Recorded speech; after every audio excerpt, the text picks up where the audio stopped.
Robbie, 8 wins in a row for the Rocks, but that does not tell the whole story of the game against Merstham, does it?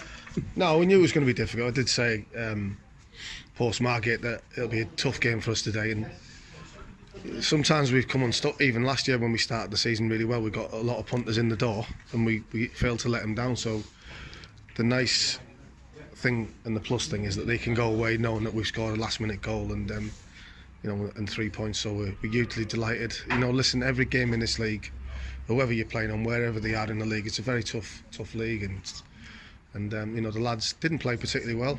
We created a lot of chances in the first half, still created chances in the second half, didn't play particularly well, but the sign of a good team is if you're not playing particularly well and you're still grinding out results. So we're really happy, because I think early on in the season we could have maybe lost that game 2-1 in the end. So we're really happy, and that's a couple of times now that teams have equalised and we've bounced back and we've got the next goal, so that's really a real positive for us.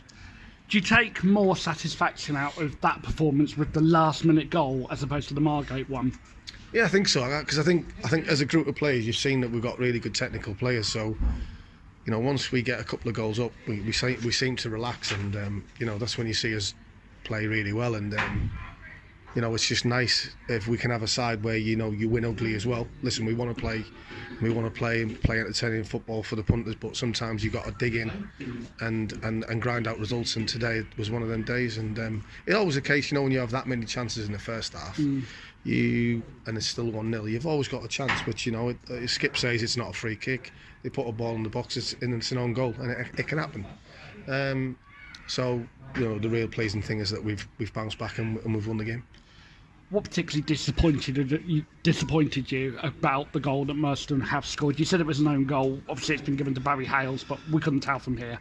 Yeah, no, it's a definite own goal. Tommy's flicked it in, and but I think the disappointing thing is, listen, it's very difficult. We tell the players, don't give them silly fouls, throw-ins, free kicks, corners, because that's what they want to do. Put the ball in our box and just be disciplined. And you can't really legislate if the captain's saying it's not a free kick. Well, we don't know. It's difficult for the referee to give that decision there. It's difficult for Harvey not to try and have contact to try and win the ball. And we just said to them, don't give them any free kicks and corners and stuff and set plays in terms of throw-ins and stuff in the final third. And obviously their goal come from that. But I'd like to just, when I say we didn't play particularly well, I've got huge respect for the group of players we've got at the minute, and they deserve all the plaudits they're getting at the minute, because they're putting such a shift in, and to make it 8 wins out of 8 is nothing short of remarkable, really, from where we were, because we were not in a good place as a club where we've massively turned the corner, hopefully, and we just got to keep pushing on now. And this win, whenever you're winning, we've won the games, you're still mid-table, you're still trying to get up the league. And then when you get really close to being in and around the playoffs, which was going to be the win today, it's put us right in the mix. And we've put ourselves in a really good position, and we've just got to keep adding on to that and keep applying ourselves, and we'll be fine. How big a blow was it early on, losing Doug Tuck and having to change the shape by bringing the skipper on? Yeah, and obviously, listen, Doug's been different class like everybody, but Doug gives us that composure, sees a pass in the middle of the park, and he's a miss for anybody. But hopefully we've caught it at the right time. He's complaining of his hamstring, so we're fingers crossed that we took him off in good time. So hopefully, listen, if he misses Saturday in the cup game, then we should have him back pretty soon. Does it show the strength and depth that you haven't been able to get Mason Walsh and Harvey White straight back into the squad following the 6-1 win at Margate on Tuesday? Yeah, we've been crying out for that competition for places, and when you look around the bench, we've got players who can come on and affect the game, and we haven't had that for a long time. So we're really pleased with that. It was great to have Mason back. Listen, Skip was unfortunate for circumstances that he couldn't make it, and it's very difficult when your team wins 6-1 to change it. But Aaron was obviously very unlucky. Yes. He spoke to me and said he's not really a centre forward, and with the formation we play in, just at the minute, we felt like it was important that we probably brought Brad in to be that extra striker, because he's a striker. But obviously once the formation changes and the system changes, Aaron comes right back into the plans, and we've got to have that. We've got to have people chomping at the bit and having competition for places. The man of the match today's gone to Amadou Tangara. For us in the Rocks Radio, we've given it to Ashton Lee. Is there anyone else you would have picked? Bang on. Yep. Yeah. No, There we go. I thought Ashton was outstanding. I think everything he did was great. He was all over the pitch. And listen, big man done great. But I'd have to say I thought Ashton was exceptional today. It just shows, as we spoke about, he could have easily thrown his toys out the pram, and he's got his head down. But for a young man, just shows such composure, doesn't he? Yeah, absolutely. But I think he's from a good family. His dad's played here before, and he's a manager of Baffins, and he's brought him up the right way. He's a good kid, as Tommy is. Yeah. And the good thing about Ash is he knuckles down and tries, and he's part of the team, and he was disappointed to be left out of the game against East Thurrock. Spoke to him, I said you'd be back playing Tuesday, which he was, and today he showed that he's going to be a real good asset for us going forward, because what's really highlighted so much is how much better and comfortable he is playing higher up the pitch. So we're really pleased, because that's a good addition for us in them areas. The goal from Dan Smith at the end has sent Nykamp into absolute raptures. Yeah. It's a good goal from a good player, isn't it? Absolutely, yeah. He's a very good player, and he keeps going till the end.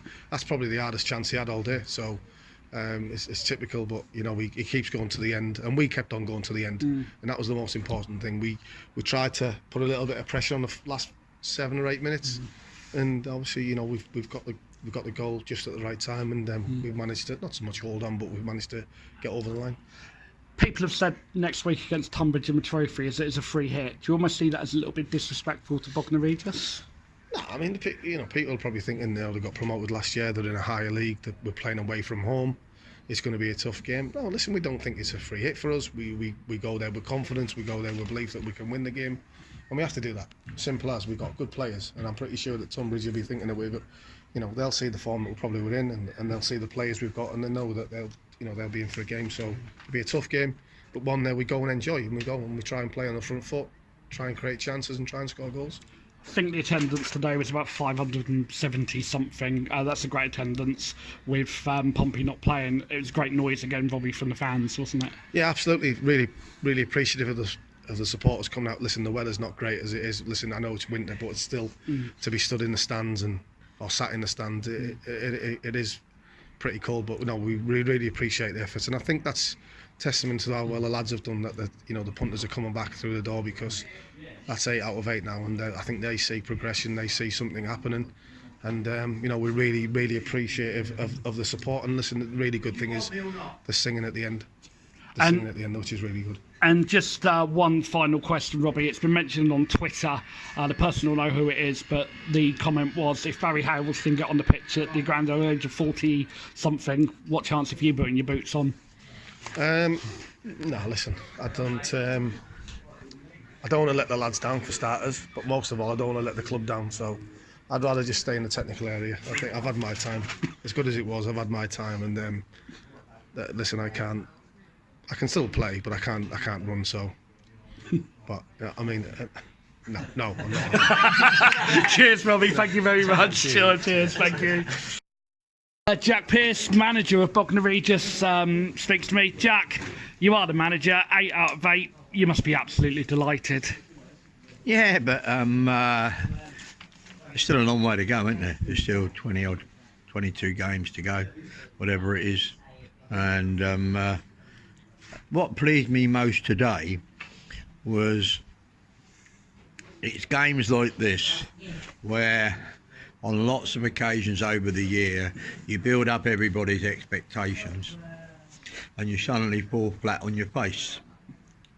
So from a business point of view, you could sense there was anticipation in the crowd, and with 5 minutes to go it looked like we were going to send our crowd home very disappointed, because they come to see us win and it looked like we weren't going to.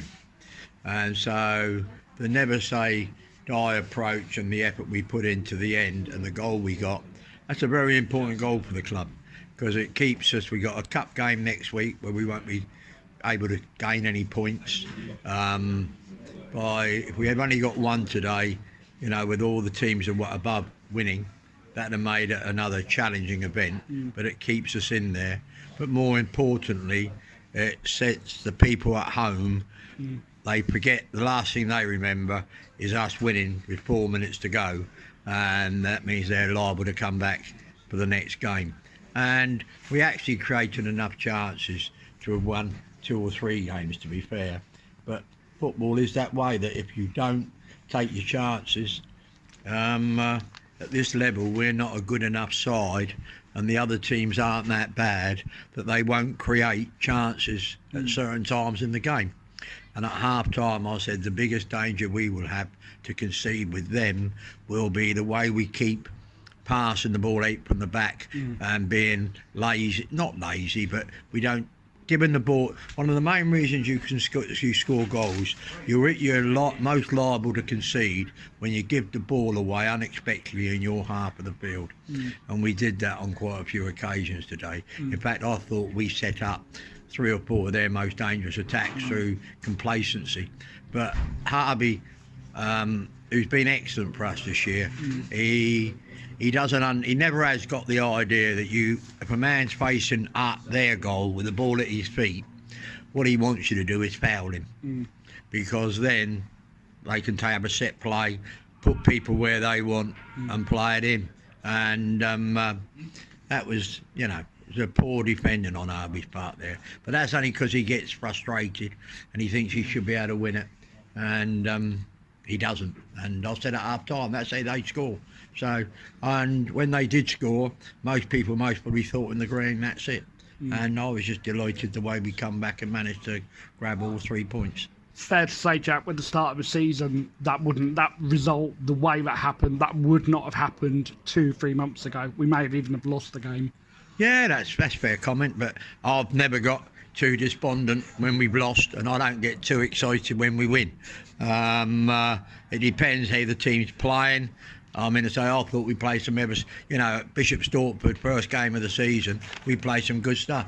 We played a lot of good stuff at the start of the season, but unfortunately, the goals we were conceding were the type that you weren't actually, as a manager, when you're watching the game, you can see danger signs. I think they might score here.